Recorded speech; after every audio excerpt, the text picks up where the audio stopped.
We start tonight's regional news by telling you that Russia has accused U.S. President Donald Trump of boorishness on a global scale after he insisted that Russia should get out of Venezuela.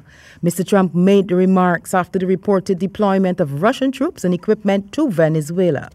Russia has confirmed that its military troops has been deployed to the crisis-ridden country, stating that they would remain for as long as is necessary. Russia is a key ally of Venezuela, lending it millions of dollars and backing its oil industry and military. It has also vocally opposed moves from the U.S. to impose sanctions on the government of President Nicolas Maduro. The South American nation is undergoing a deep political and economic crisis and claims that Mr. Maduro's re-election last year was rigged. Russia has to get out, Mr. Trump told reporters on Wednesday during a meeting at the White House. Asked how this could be accomplished, he had replied, "We'll see. All options are open." But Russia's Foreign Ministry spokeswoman Maria Zakharova condemned Mr. Trump's remarks in unusually undiplomatic language. What does it mean, get out? It is the tourists who have to get out. It is the energy companies that have to cancel their contracts.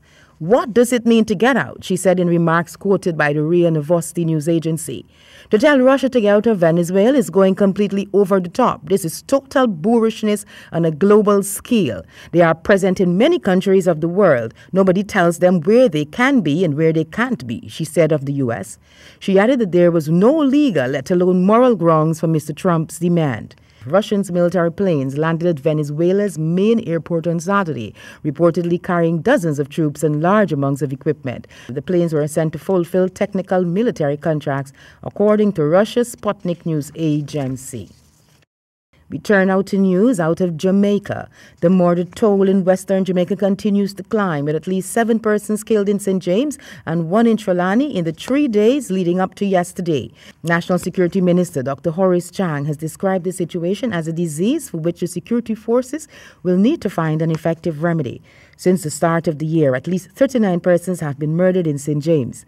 The most recent victims are 2 men who were shot and killed while they walked along the busy Barnett Street in the St. James capital at about 5 p.m. on Thursday. Before them, the Mount Salem police reported that 35-year-old laborer Dwayne Rasta Stennett and his cousin Shane Trino Williams, both of Branch Hall in Rose Heights, were among a group of men standing in a yard in Rose Heights when they were ambushed and shot by 2 armed men at approximately 8:30 yesterday. Prior to that killing, 38-year-old shopkeeper Omar Melville of Canaan District was shot dead in his community on Wednesday night.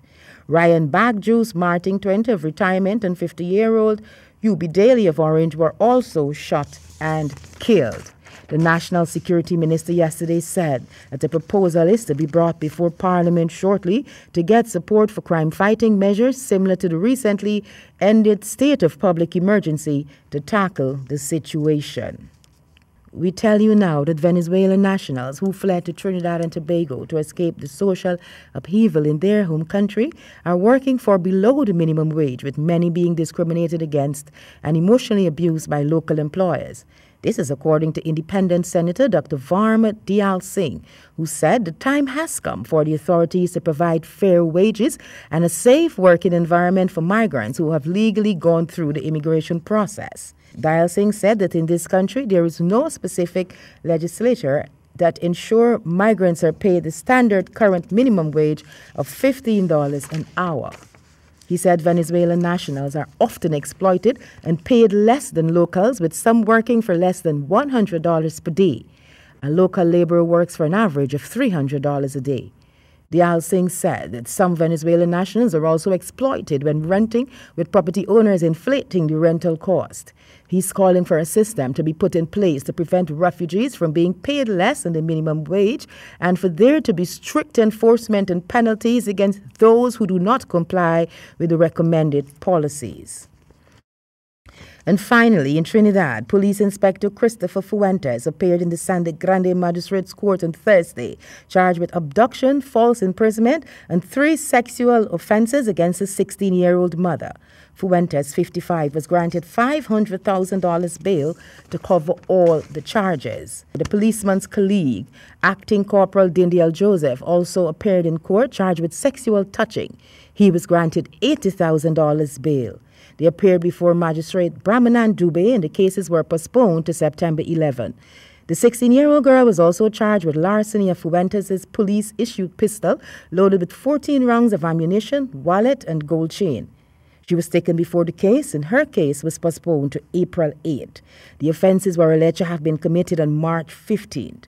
The senior officer has 35 years service and was on pre-retirement leave, while the corporal has 15 years service. And that's all for tonight's regional news. Back to you, Handel.